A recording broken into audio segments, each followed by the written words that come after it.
नमस्कार. कोल्हापुरी तडका या चॅनेलवरती मी स्वाती तुम्हा सख्यांचं मनापासून स्वागत करते. चला तर आज आपण रोगप्रतिकार शक्ती वाढवणारा अतिशय पौष्टिक असा पावसाळ्याच्या दिवसामध्ये जरूर खावा असा लहानांपासून मोठ्यांपर्यंत अगदी उपयुक्त ठरणारा आणि सगळ्या आजारांवरती असा हा एकच फक्त लाडू आपण आज बनवणार आहोत. तो देखील हिरव्या मुगापासून आणि अजिबात साखरेचा वापर न करता पाक न बनवता असा हा पौष्टिक लाडू आज आपण बनवणार आहोत. तर अशा ह्या पौष्टिक लाडूसाठी एक लाईक तर नक्की करा आणि रेसिपीला सुरुवात करूयात. तर त्यासाठी तुम्ही इथं बघू शकता मी इथं हिरवे मूग घेतलेले आहेत.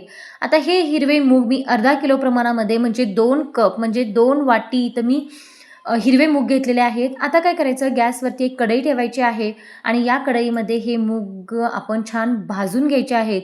तर भाजताना आपण इथं गॅस पूर्ण काय करायचा आहे, मंद करायचा आहे, म्हणजे लो टू मीडियमवरती आपण गॅस ठेवायचा आहे आणि त्यानंतर हे मूग आपण छान खमंग भाजून घ्यायचे आहेत. मूग जास्त प्रमाणामध्ये भाजायचे नाहीत, कारण जेव्हा आपण हा लाडू बनवतो त्यावेळेस एक उग्र वास येतो, त्यामुळं आपण जास्त प्रमाणात हे मूग भाजायचे नाहीत. खमंग व्हायला हवेत आणि अगदी मस्त असे हे भाजले गेलेले पाहिजेत. अजिबात करपवायचं नाही. म्हणजेच काय, गॅस पूर्ण मंद ठेवला की छान असे हे मूग भाजले जातात. इथे 5 ते 6 मिनिटं आपल्याला हे मूग भाजण्यासाठी लागतात. त्यानंतर आता इथं मूग छान भाजले गेलेले आहेत. आता मूग आपण काय करूयात, काढून घेऊयात.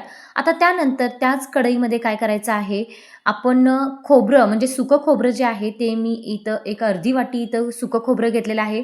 हे सुकं खोबरं देखील आपण छान भाजून घ्यायचं आहे.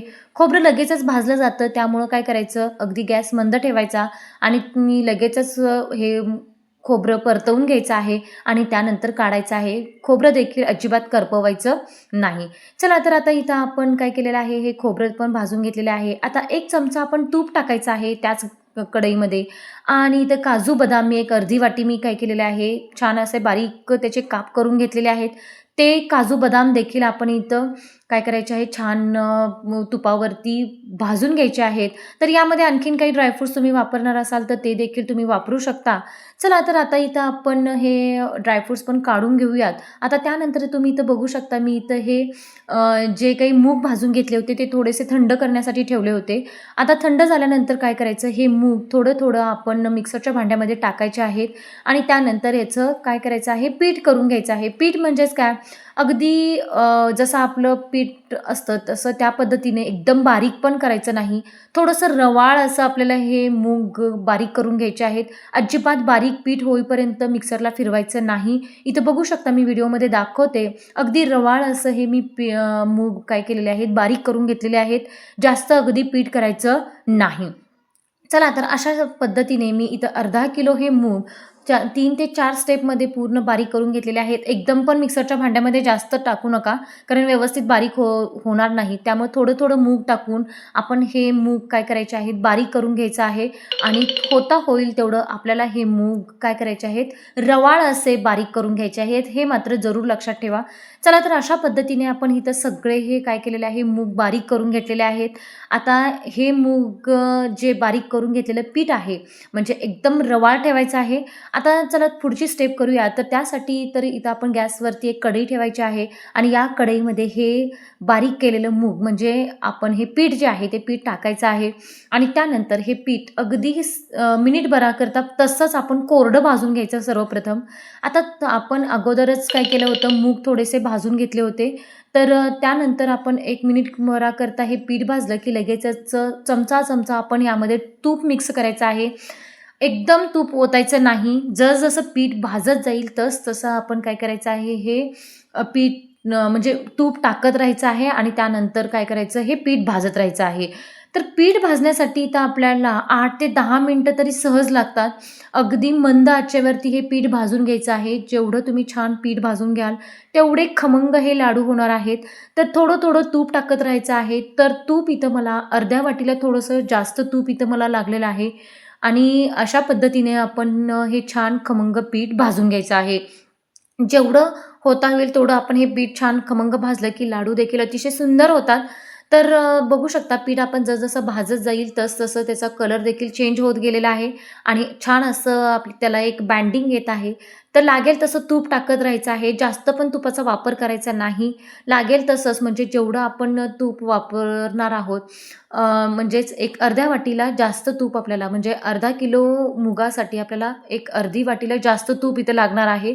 तर लागेल तसं तूप टाकत राहायचं आणि त्यानंतर हे छान पीठ भाजून घ्यायचं आहे.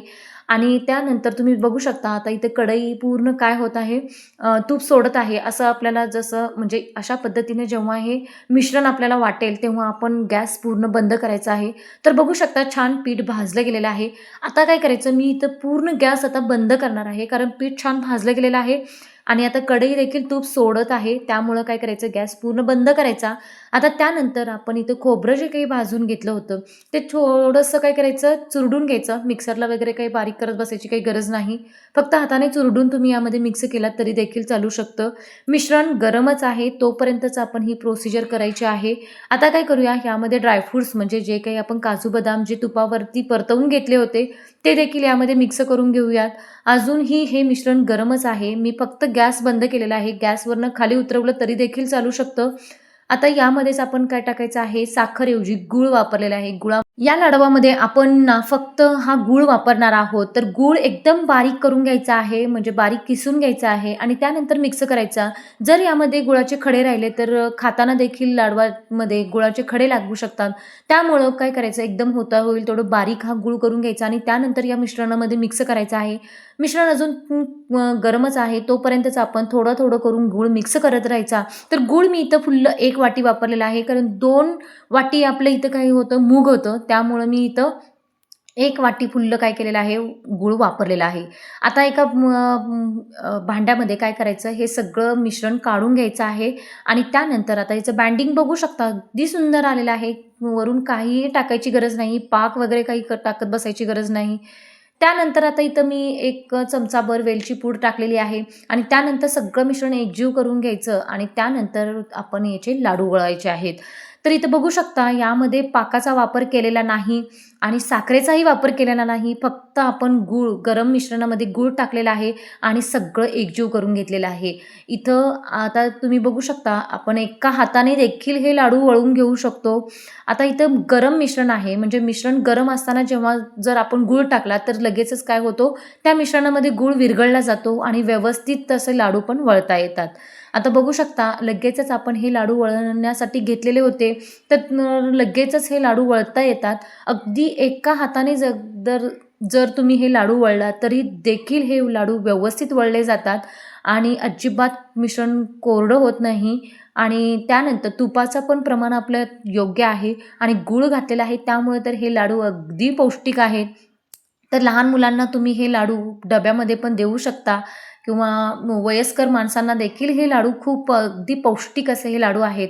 तर हे लाडू तुम्हाला कसे वाटले कमेंट करून नक्की सांगा आणि आपल्या कोल्हापुरी तडका चॅनेलला नक्की सबस्क्राईब करा. चला तर हे लाडू पौष्टिक तर आहेतच पण कसे झालेले आहेत ते पाहण्यासाठी तुम्हाला हा लाडू फोडून देखील दाखवते. म्हणजे किती मऊ झालेला आहे आणि अगदी सहज हा तुटला जातो. तर अगदी मस्त असं बँडिंग आलेलं आहे. सुंदर असा झालेला आहे. कलर देखील अगदी सुंदर आलेला आहे.